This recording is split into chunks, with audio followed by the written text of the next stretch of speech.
Olá, meus queridos, graça e paz, que Deus abençoe ricamente você, abençoe ricamente a sua família. É um prazer estar falando com você aqui no canal Falando de Cristo na Estrada e aqui no Facebook, a página Falando de Cristo na Estrada. Que prazer estar aqui falando com vocês, né? Muito bom. Bem, eu fiz um vídeo especial, para mim muito especial, porque está marcando aí um novo começo, né? Tudo que era Rádio WF, página Rádio WF, né? Tudo agora é Falando de Cristo na Estrada. Então ficou muito melhor para você acessar a nossa rádio, é www.falandodecristonaestrada.com, é site, e você ouve também a nossa rádio no YouTube Falando de Cristo na Estrada, a página, a fanpage do Facebook é Falando de Cristo na Estrada, Instagram é Falando de Cristo na Estrada. E aí, você já está seguindo a gente aí? Muito obrigado, viu? Muito obrigado, que Deus te abençoe. Agora nos ajude, né? Indique também para as outras pessoas, fala, olha, tem um canal novo aí, Falando de Cristo na Estrada, rumo a 1000 inscritos. Eu preciso chegar logo a 1000 inscritos para que o YouTube veja a relevância do nosso trabalho e passe a indicar também para as outras pessoas. Você que ajudou aí no Facebook a chegar a 5.000 aí na fanpage, muito obrigado por estar seguindo a nossa página. E continue, tá? Convidando as pessoas para se ajuntar a nós nessa missão do ID de pregar a palavra de Deus. Para você que não me conhece, eu sou Vanderlei Francisco. Para você que me conhece, Vanderlei Francisco também. E estou aqui na van, utilizando aí o velho telefone para poder gravar essa mensagem. Como sempre, em minhas mãos, a amiga, velha companheira, Bíblia Sagrada, lâmpada para meus pés é a palavra do Senhor, luz para o meu caminho é a palavra de Deus. Meus irmãos, meus amigos, chegamos ao final dessa lição maravilhosa, né? Descanso em Cristo. Mês de julho, agosto, setembro, chegamos aí na 13ª lição, a última desse trimestre. Já estou aqui com uma lição nova, olha, tá vendo aí? A pedreira, né, que nós vamos estudar, a verdade presente em Deuteronômio, um livro escrito por Moisés, inspirado pelo Espírito Santo, né? Toda a Escritura, toda a Bíblia é inspirada pelo Espírito Santo. Bom, se a Trindade é uno, Deus Pai, Filho e Espírito Santo, significa que toda a Bíblia escrita pela Trindade, né? Palavra de Deus, palavra de Jesus, palavra do Espírito Santo. Eu quero convidar você para orar, para a gente fazer um bate-papo bem gostoso, né? Como eu faço sempre aqui no canal, vocês viram que nós estamos se adaptando, mudando alguma coisa. Estou fazendo com o telefone, meus irmãos, por quê? Porque é a maneira mais rápida e mais prática. Como eu falei, a gente viaja muito, trabalha por aí, e o nosso propósito, né, não é ser um videomaker, né, uns vlog muito bem feito, muito bem produzido, mas aqui é falar de Cristo. Vamos falar com Cristo? Vamos orar? Vamos orar? Aí onde você está, me ajude aí em oração. Oremos então? Bora? Querido Deus, amado Pai, em sua presença, nós pedimos perdão, Senhor. Perdão pelos nossos pecados, perdão pelas nossas falhas. E peço aqui uma bênção especial sobre todas as vidas que estão ouvindo e assistindo agora esse momento especial de estudo da sua palavra. Derrame a sua bênção. Chega em cada lar nesse momento, em cada vida, meu Pai. Seja conosco agora, nos capacitando. Que o seu Santo Espírito seja o nosso professor. É o que nós te pedimos. Em nome de Jesus. Amém. Amém? Que Deus abençoe você, tá? Muito obrigado. Pode deixar o seu joinha aí, o seu gostei ou não gostei. Irmãos, amigos, eu precisava trazer essa lição, a 13ª lição, para fechar, né, esse momento especial de estudo da Descanso em Cristo, né? Um material usado pelos irmãos da Igreja Adventista do Sétimo Dia, utilizado na escola sabatina, como os irmãos das igrejas evangélicas utilizam aí na escola dominical, e os irmãos católicos têm também o seu material de estudo, né? É um material muito interessante porque a gente se aprofunda, né? São 90 dias estudando um tema. Tipo assim, ó, 90 dias nós vamos estudar sobre esse livro, Deuteronômio. Ah, mas tem outras passagens? Sim, claro. Muitas outras passagens bíblicas vai servir para complementar. A gente estuda a Bíblia como? Como a Bíblia ensina, um pouco aqui, um pouco ali, texto sendo comparado com texto, né? A gente não tira a palavra do texto, nem o texto do contexto, nem o contexto do livro e nem o livro do todo, que é a Bíblia, né? Então a gente passa realmente a se aprofundar nos temas, né? Isso é muito bom para a gente aprender e aprender de verdade com o professor Espírito Santo, já que foi ele que escreveu. Bom, agora depois de a gente estudar tanta coisa sobre descanso, eu lembro lá da primeira lição, né? O prefácio aqui dos autores da lição, que eles colocaram a história daquela menina que estava voando em um avião. Agora, esse avião, com outros passageiros também, um avião lotado, ele entra num momento de turbulência, numa tempestade, raios, trovoadas, vento. O avião começa a balançar para lá e para cá, as pessoas ficam assustadas, né? E as pessoas começam a gritar, muda a expressão, ficam desconfortáveis. E a menininha continuava ali na sua poltrona, né, com um gizinho de cera, desenhando, tranquila, tranquila. Chegou até a incomodar as pessoas. Quando pousaram o avião, né, as pessoas aliviadas, e alguém chegou para a menina e falou: ei, vem cá, no meio dessa tempestade, esse desespero todo, e você se manteve tranquila, por quê? Ela falou: é simples. Quem está pilotando o avião é meu pai. O piloto é meu pai e ele está me levando para casa. Amém. Que lição nós podemos aprender aqui, né? Que lição nós podemos aprender aqui? Quem está no comando é Deus. É Ele que está comandando toda a história da humanidade. Não só desse planeta chamado Terra, né? Esse planetinha que é um pontinho azul no universo, mas todo o universo, todas as galáxias. Quem comanda é o próprio Deus. Então você pode ficar tranquilo e tranquila, porque o nosso general também é o piloto que está nos conduzindo de volta para casa. Aliás, ele vai falar isso, né? Olha, não se turbe o vosso coração, credes em Deus, credes também em mim. Na casa do meu pai há muitas moradas. Se não fosse assim, eu falaria para vocês.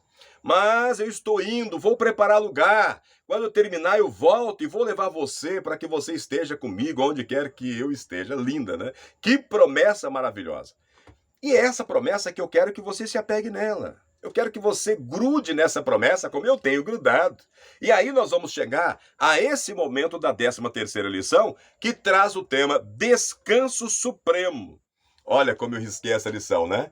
Eu tive o privilégio de passar essa lição, a lição geral do 13º sábado na Igreja Adventista do Sétimo Dia, bairro Nova Esperança. Um abraço ali para todos os irmãos, né?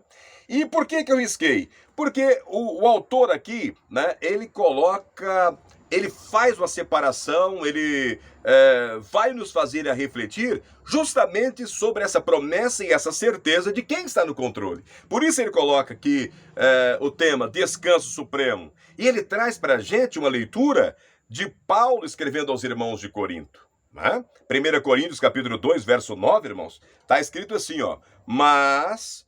como está escrito, então Paulo já está se referindo à Bíblia, né? A Bíblia de Paulo é o Velho Testamento, né? Não quero entrar nesses detalhes hoje porque o tempo é curto aqui, né? Senão eu estaria lendo todos os textos, mas eu vou falar e você vai acompanhar aí na sua Bíblia, né?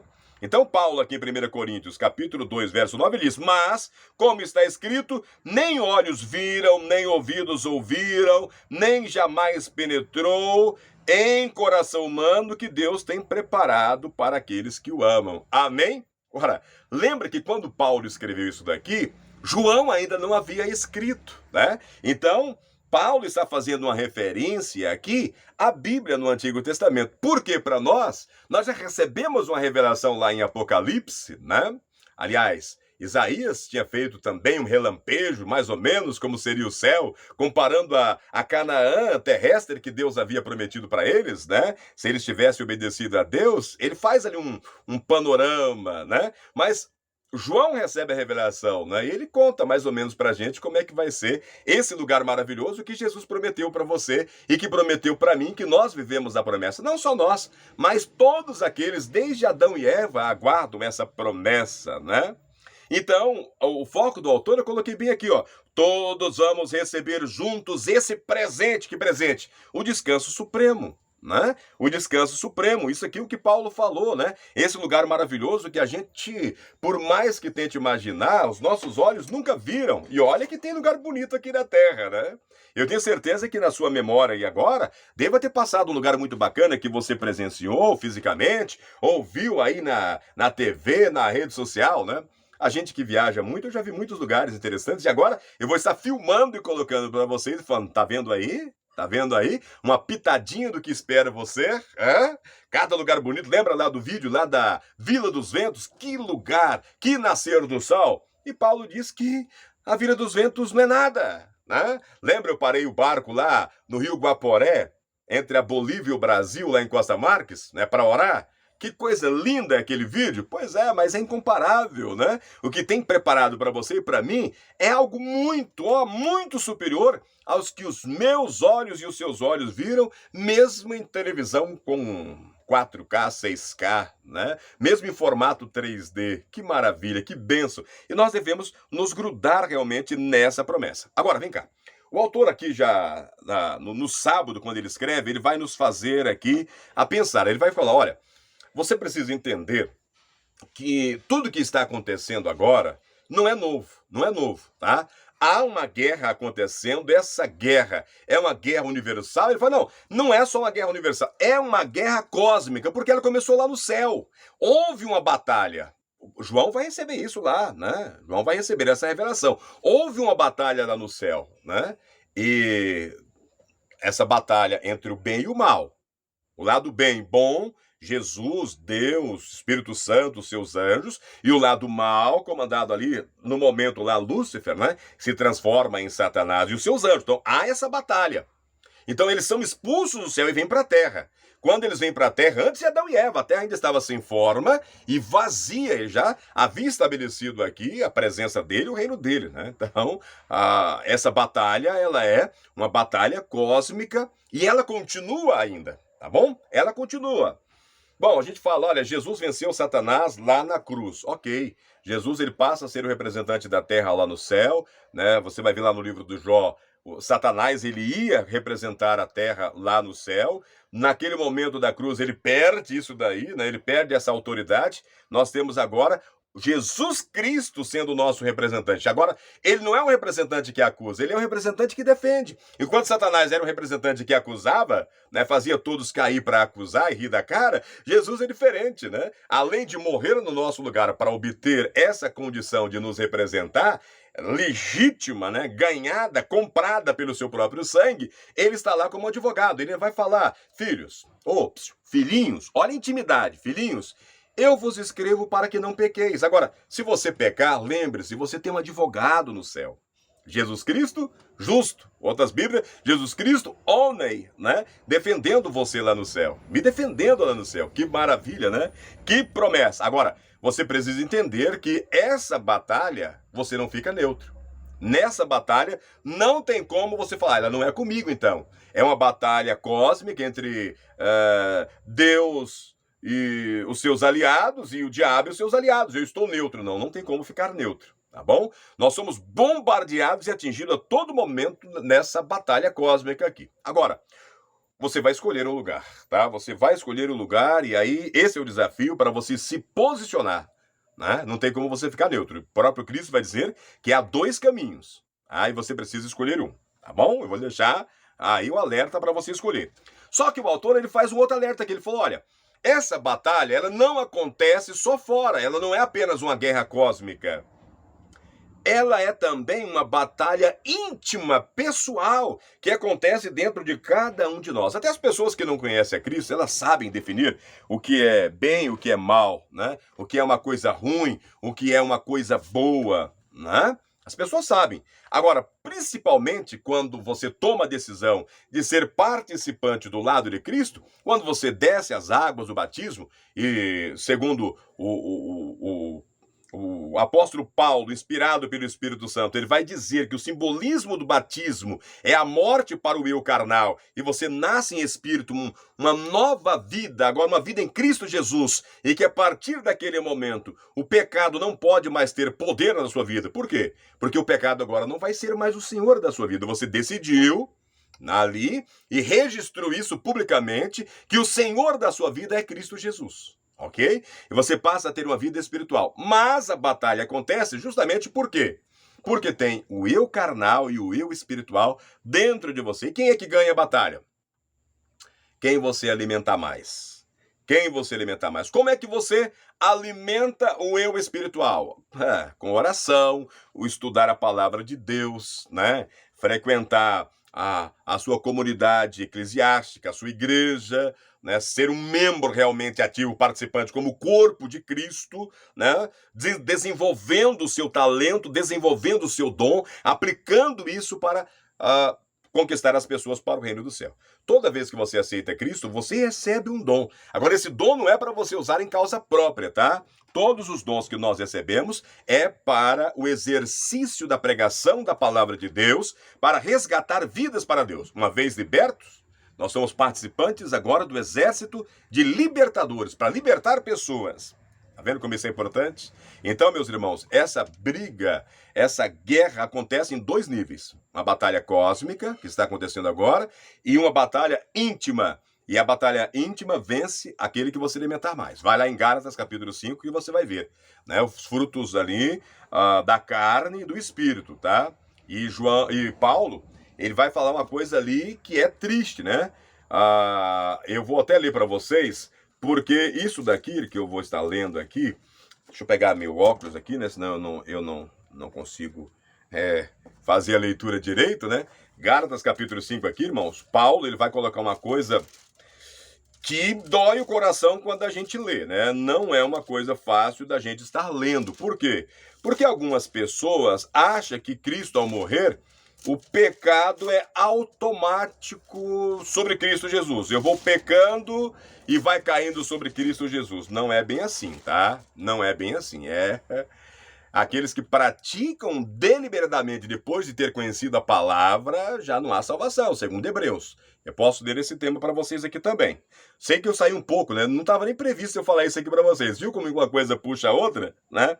Gálatas capítulo 5, ele diz aqui no verso 19. Ora, as obras da carne são conhecidas e são, obras da carne, ó, prostituição, impureza, lascívia, idolatria, feitiçaria, inimizades, porfias, ciúmes, iras, discórdias, dissensões, facções, invejas, bebedices, glutonarias. Você achar que você pode comer o que você quer, a hora que você quer, do jeito que você quer, mesmo sabendo que está fazendo mal para o seu corpo, né? E ele diz, e coisas semelhantes a estas, aí ele vai dizer, a respeito dos quais eu vos declaro, como em outrora vos preveni, ele está falando que já tinha conversado com eles a esse respeito, e ele diz, olha que severo, que não herdarão o reino de Deus os que tais coisas praticam. Complicado, né? Não irão, hein? Herdar o reino de Deus. Mas aí ele vem e fala, olha, mas o fruto do Espírito é amor.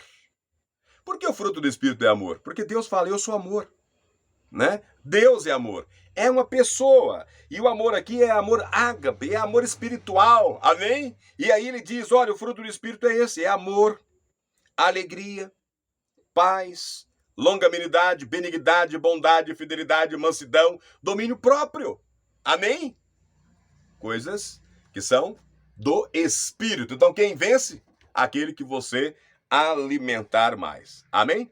Irmãos, no domingo o autor trouxe uma visão do fim. E aí ele chama a gente para refletir sobre... Dá uma olhadinha assim, que nós não podemos se aprofundar aqui, porque eu já fiz pelo menos uns 3 ou 4 cursos sobre Apocalipse. Né? Eu amo esse livro de revelação, que é Apocalipse, mas ele vai falar aqui da missão de João, né? Ele fala sobre o livro da revelação, que foi revelado a João, que é repassado para nós também, que é o livro de Apocalipse, né? Agora, qual é o contexto? Qual é o contexto que João recebe esse livro aqui? Vamos recordar um pouquinho? Atos capítulo 1, verso 11 diz, homens da Galileia, por que vocês estão olhando para as alturas? Esse Jesus que foi levado do meio de vocês para o céu virá de modo como vocês o viram subir. Ok, só que Jesus já havia subido, né? E ainda não tinha voltado. Os amigos de João, todos os discípulos, né? Os apóstolos haviam morrido. João, ele era o último vivo dessa turma toda, e ele sabia que eles haviam morrido de forma triste, né? Alguns decapitados, outros crucificados, né? Eles foram mártires. E ele estava preso numa ilha, a ilha de Pátimo, né? Era uma ilha para uma ilha de cárcere, né? Uma ilha prisão, né? Não estava lá de férias, não estava lá curtindo a praia, né? Ele estava prisioneiro nessa ilha prisão, era uma ilha prisão romana. E lá ele estava, e ele disse por que ele estava lá. Ele estava lá por pregar a palavra de Deus. Agora, quando ele escreve isso daqui, irmãos, por volta de 88, 89, 90, mais ou menos, já vamos recordar o que já tinha acontecido? Os discípulos, amigos, morrido. Apóstolos haviam morto. Jesus tinha ido para o céu, não tinha retornado ainda, ok? Jerusalém havia sido destruída.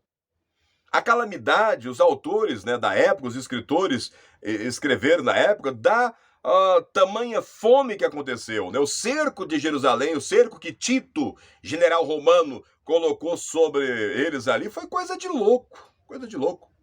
A grande fome, a fome, estuda aí para você ver que coisa triste.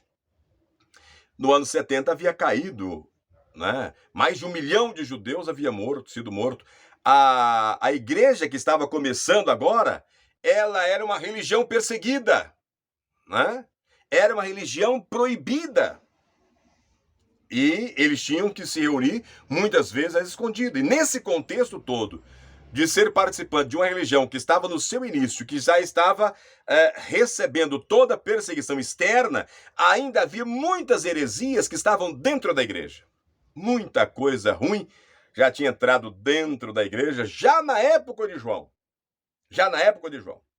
Tá? Agora é interessante eu falar também que quando João recebe essa revelação e o Espírito Santo pede para ele escrever para 7 igrejas, 7 cartas para 7 igrejas, que representam essas igrejas, eram literais, mas que representariam, né, na profecia os 7 períodos da igreja, né?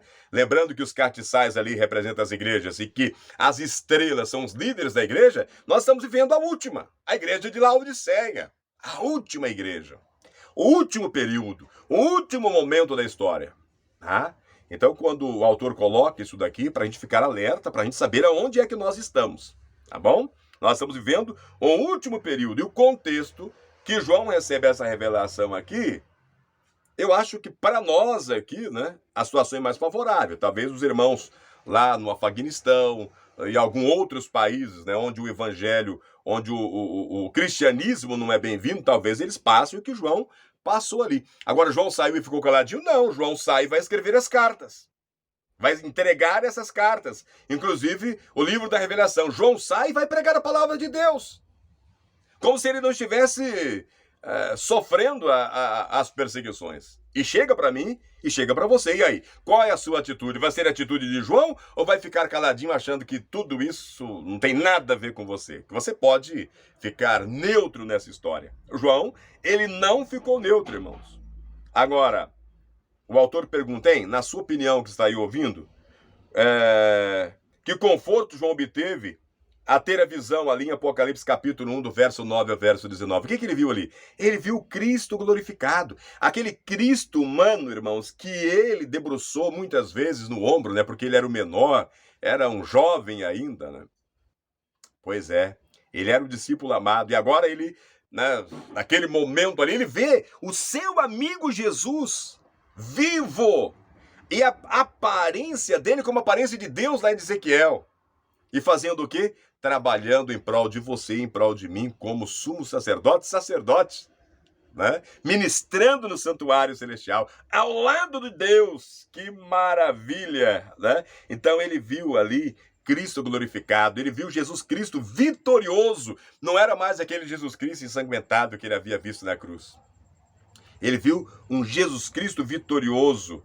E esse Jesus Cristo falando para ele sobre o futuro, das coisas que iriam acontecer. E falava para ele da recompensa final, para você e para mim, todos nós que perseverarmos em Cristo Jesus até o fim. E aí, irmãos, olha isso daqui, olha o foco, olha que maravilha, olha que bênção essa passagem. Aqui em Apocalipse capítulo 21, verso 1 e 2, né? Ele diz, e vi novo céu e nova terra, pois o primeiro céu e a primeira terra passaram. E o mar que era a prisão dele, né? Ele estava na ilha, ele dizia, o mar já não existe. Vi também a cidade santa, a Nova Jerusalém, que desceu do céu da parte de Deus, preparada como uma noiva enfeitada para o seu noivo. Glória a Deus, aleluia. Por isso, irmãos, A grande visão apocalíptica que João registrou em Apocalipse ajudou João a descansar com confiança nas provisões e promessas de Deus. E ajuda você. Me ajuda também, né? Eu fico muito triste porque muitas pessoas estão desistindo. Por que desistir agora? Que nós já conseguimos ouvir os passos de Cristo voltando para cumprir essa promessa apresentada aqui para João. A promessa, né? De um descanso eterno, de uma nova pátria. O autor, na segunda-feira, ele vai fazer aqui um alerta. Ele usa Mateus 24, sermão profético, lá no Monte das Oliveiras, pelo próprio Cristo. Ele fala, olha, leia com atenção Mateus 24. Aqui está um alerta. Está uma luz amarela piscando, acesa. Está um sinal de atenção ali. Ah? Jesus escreve respondendo, né? Diga-nos quando essas coisas vão acontecer e que sinal haverá da sua volta e do fim dos tempos. Na hora de dividir a Bíblia, né, alguns versículos ficaram desconectados. Ele está dando são duas perguntas diferentes, e a resposta também são duas respostas diferentes. Qual é a primeira pergunta? É sobre o templo. Ele havia falado que aquele templo, que templo era aquele? Aquele templo que Davi queria construir, que Salomão construiu. Aquele templo que foi destruído pela Babilônia, no ano 605. Começa, né? As invasões de Babilônia em 585, 605 destrói. E que é reconstruído quando ele sai de Babilônia 70 anos depois. Que havia recebido uma reforma na época dos Macabeus. E que havia recebido uma reforma também pelo Império Romano. E que terminara essa reforma no ano 64. Magnânimo, imponente, mármore para todo lado. Intransponível, Jesus fala, não vai ficar pedra sobre pedra isso daí. E aconteceu no ano 70. Então, o que para eles era profecia, para nós é história. História, já aconteceu. Não só na Bíblia, mas registrado também nos livros de história da época, ok? Agora, o que Jesus queria com Mateus 24? Por que chegou para você e para mim? Ele queria, irmão, Jesus queria que o seu povo, através dos séculos, recebesse esse esboço, é um cronograma profético do tempo do fim, de modo que as pessoas se preparassem para o evento final. Jesus, queridos, ele desejava e deseja, né, que descansássemos em seu amor, mesmo quando tudo estivesse desmoronando.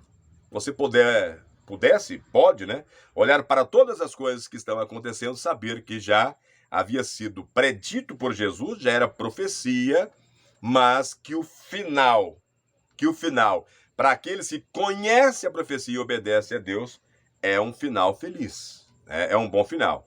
Ele faz uma pergunta, como será a vinda de Cristo? Como podemos nos prevenir de ser enganados? Naquela época já apareceu falsos cristos.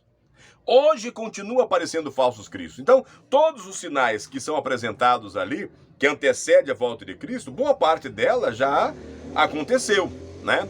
O escurecer do sol, a lua transformada em sangue, a queda das estrelas. Eu tenho aqui até umas datas, eu posso passar para vocês, né? Quando foi que isso aconteceu, né? Então, boa parte dessas coisas já aconteceram. Falsos profetas, né? Quantos cristos têm aparecido por aí? Né? Leia aí, tem muitos cristos que estão aparecendo aí. Mas ele fala, olha, a vinda de Cristo, Mateus 24, verso 4 a 8, 23 a 31, diz o seguinte, que a vinda de Cristo será verdadeira. Ele realmente virá na terra. Ele não vai pisar na terra, né? Ele ficará nas nuvens, será real, da maneira que a Bíblia explica, não da maneira que as pessoas falam aí, não tem como ele aparecer assim, ele vai vir numa nave espacial, né? Vai vir em forma de espírito, não, é da mesma maneira que a Bíblia falou aqui, vai ser um evento visível, vai ser um evento literal, vai ser um evento que todos verão, vai ser um evento real. Tá? Então ele fala, olha, se você ouvir falar, olha, o Cristo está ali, não vá. O Cristo está lá, não vá. Mas ele fez milagre ali, rapaz. Ele fez coisa que só Cristo fala. Não saia de casa, tá bom? Não saia.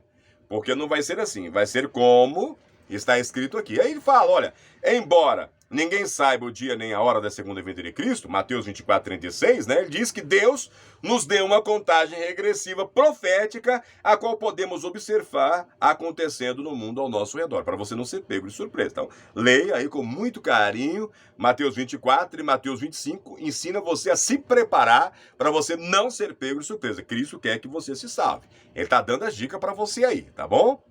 Vamos aproveitar essa dica, vamos se apegar, né? Agora, mediante todas essas coisas que você sabe, eu sei também, qual é a nossa função nesse drama profético? Qual é a sua função? Qual é a minha?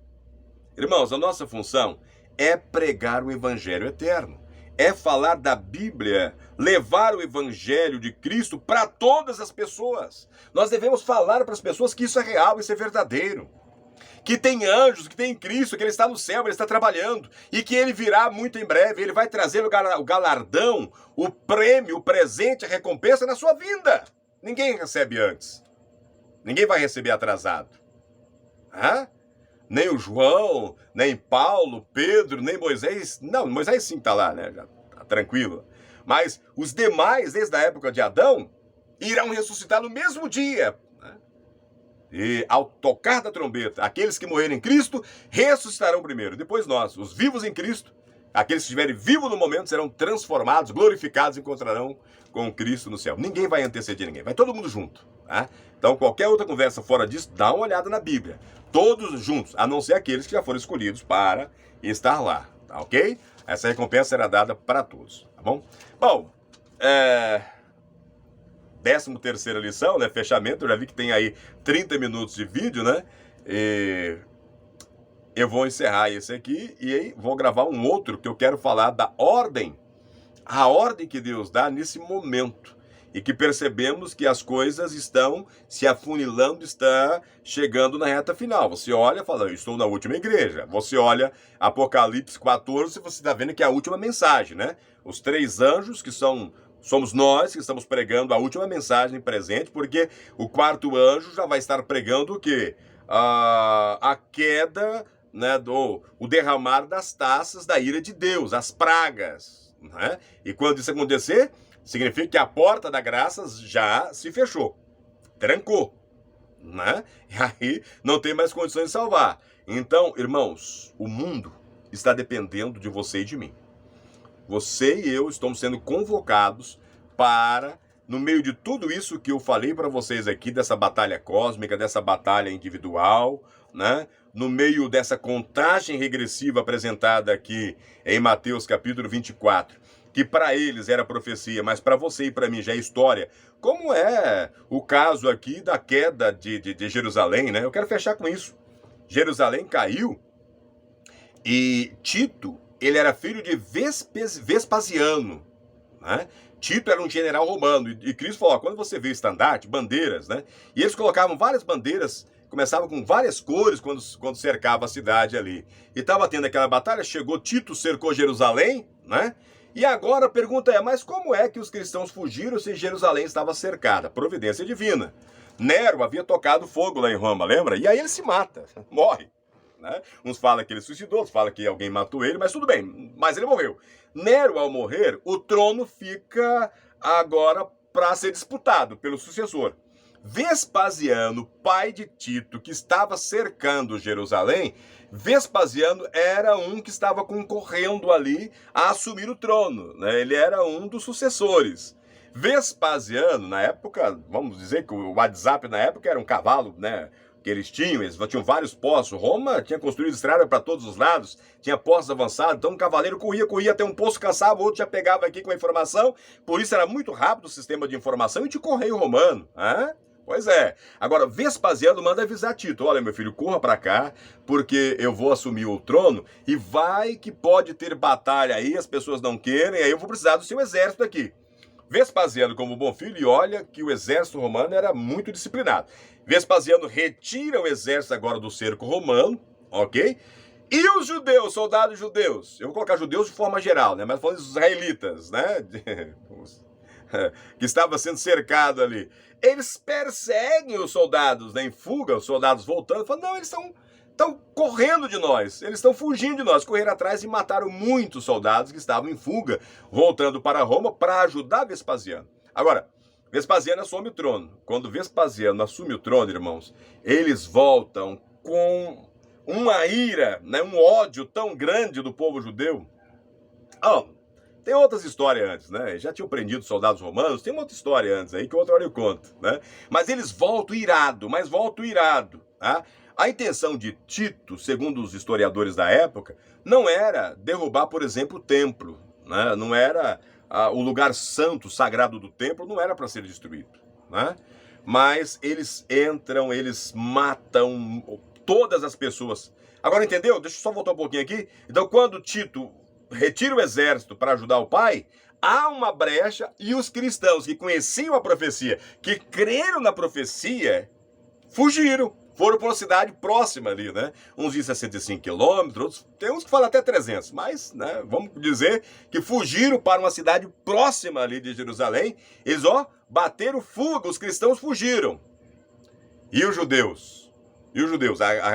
Aquelas tribos, aqueles partidos judeus ali, que não creram naquilo que Cristo falou. O que aconteceu com eles? Morreram, isso mesmo. Mais de 1 milhão de judeus morreram naquele dia. Mais de 1 milhão morreram naquele dia. A fúria foi enorme. Eles destruíram, tocaram fogo em tudo. Vê aí no livro de história para você ver os restos mortais que foram encontrados depois. Tá? Foi triste, foi muito triste, né? Por isso, Cristo escreveu para que nós não fôssemos pegos de surpresa.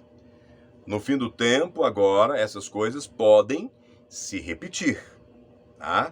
Uma outra hora eu posso falar para vocês o que se repete na história. O que se repete na história profética. Mas Cristo já havia profetizado. Para eles era uma profecia. Lembre-se, profecia está no futuro. E aquilo que é passado é história. Para nós é história. Tá? Então não dá para negar a história. Não dá para negar os fatos. Isso aconteceu.